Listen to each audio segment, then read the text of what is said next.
Hello, কে বলতেছো তুমি? আমি হাসিনা বলতেছি। তুমি কে বলছো? হাসিনা, আমি রুমিন ফারহানা বলতেছিলাম। আরে বাংলাদেশ থেকে আমারে চেনো নাই? আজকে তোমারে ঠিক চাইতে বাস দেব, এজন্য ফোন কল করা। ঠিক আছে, তাহলে কোমর ভালো করে বেঁধে মাঠে নামো।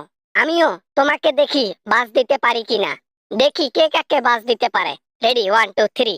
আজকাল শুনলাম মোদির সাথে নাকি তোমার বিয়ে হয়েছে। বিয়ের পরও নাকি বাচ্চা কাচ্চা একটা হয়েছে। বাচ্চা কাচ্চা বলে লুকানোর চেষ্টা করা হচ্ছে, এমনটা শোনা যাচ্ছে। বাবা না মানে না মানে আমি জানি না। কার কাছে শুনলেন? এ খবর তো লুকানো ছিল। সত্য। যাক, তাহলে বুঝতে পারলাম কথাটা সত্য। কথা যেহেতু থতর বতর খাচ্ছেন, তার মানে এই কথাটা মিথ্যা নয়, কথাটা সত্য। তা আর কাকে কাকে পিছন মারা দিচ্ছেন? এই রুবিন ফারহানা, তোমার তো বিয়ে হয় না, তোমাকে কেউ পছন্দ করে না। 60 বছর বয়স চলতেছে তোমার, বিয়ে শাদী করবা না নাকি? হ্যাঁ, সারা জীবন আইবুড়ো হয়ে থাকবা? আমার তো বিয়ে শাদী হয় নাই, তারপরও যদি আমাকে মার্কেটের মধ্যে তোলা হয় তাও আমার সম্মানটা বেশি থাকবে। আপনাকে যদি মার্কেটে তোলা হয়, একটা কুকুরও আপনাকে কিনতে চাইবে না। দেখো রুবিন ফারহানা, বেশি বেশি হইতেছে কিন্তু। বাস দেবার কথা তার মানে এই নয় যে তুমি এত বড় বড় আমার পেছনে বাস দিবা। আমার কিন্তু সম্মানে লাগতেছে। যদি সম্মানই থাকতো তাহলে মোদির সাথে ওরকম গালাগালাগি করে, ওরকম একই বিছানায়, ওরকম একই রুমে থাকতেন না ম্যাডাম হাসিনা। এই রুমিন, আমি কি সাথে থাকতেছি রে? হ্যাঁ, তোমরা গুলা আমাদেরকে বের করে দিছো, আমাকে বের করে দিছো। আমার স্থান নাই, তাই তো তাকে গা দিয়ে থাকতেছি। কলিজার মধ্যে এত ভয়, অনেক তো লেকচার মারছিলেন বাংলাদেশ ছেড়ে কোথাও যাবেন না, কখনো বাংলাদেশ ছাড়বেন না, পাওয়ার ছাড়বেন না।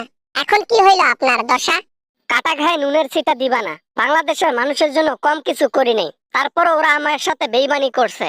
ওদেরকে আমি দেখে দেব আমি হাসিনা কতটা খারাপ হইতে পারি। হাসিনা, ফ্রিতে একটা অ্যাডভাইস দেই। যে 2 দিন বেঁচে আছেন অন্য জায়গায় থাকেন, বাংলাদেশে আসার কথা চিন্তা করলে ও আর জীবন নিয়ে থাকতে পারবেন না বেশি দিন। যাব, বাংলাদেশে যাব, সেই পরিমাণ ক্ষমতা নিয়ে যাব যে পরিমাণ ক্ষমতায় কখনো জনগণ আমার গায়ে টাচ করতে পারবে না, বলে দিলাম। টাচ তো আপনাকে করবেই জনগণ, এটা কোনো মিস নাই। তবে এমন টাচ করবে যে এটা শেষ টাচ হবে, আর আপনার জীবনের শেষ টাচই খাবেন জনগণের, বুঝছেন? কি না করলাম জনগণের জন্য, কি না দিলাম, কত না উন্নয়ন করলাম। তার প্রতিদান এই, এই প্রতিদান তার আমাকে লাথি দিয়ে বের করে দেওয়া, পিছন পাশে তাইও তার। যেই কাজটা আজ থেকে 10 বছর আগে করা উচিত ছিল, সেই কাজটা 16 বছর পর করছে জনগণ। কেন যে এত দেরি করলো, এটাই বুঝি না। যাই হোক, আক্কেল তো হয়েছে। চুপ করো, তোমাকে তো দেখতে প্রায় ডাইনির মতো লাগে। তুমি যেভাবে কাজল দাও, যেভাবে তাকাও, মনে হয় পেতনিও ফেল।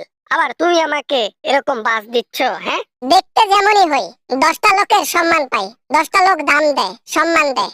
আপনাকে কয়জন সম্মান দেয়? আপনাকে কয়জন দাম দেয়? যেখানে পিছন দেন সেখানে দাম পান। বাবা না মানে এই ধরনের কথা কিন্তু, এই যে মাথা কিন্তু নষ্ট কইরা না রুমুন ফারহানা, তাহলে কিন্তু এই অবস্থা খারাপ করব তোমার।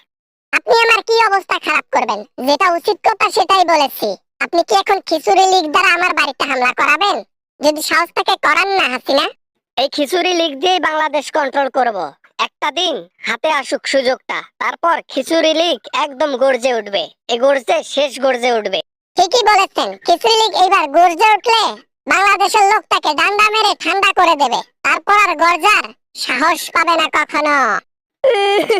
আমাকে এত বড় বড় বাস দিল রুমিন ফারহানা, ছোট্ট একটা পদবিতে কাজ করতেছে সেই মানুষ আমাকে আজকে বাস দিল।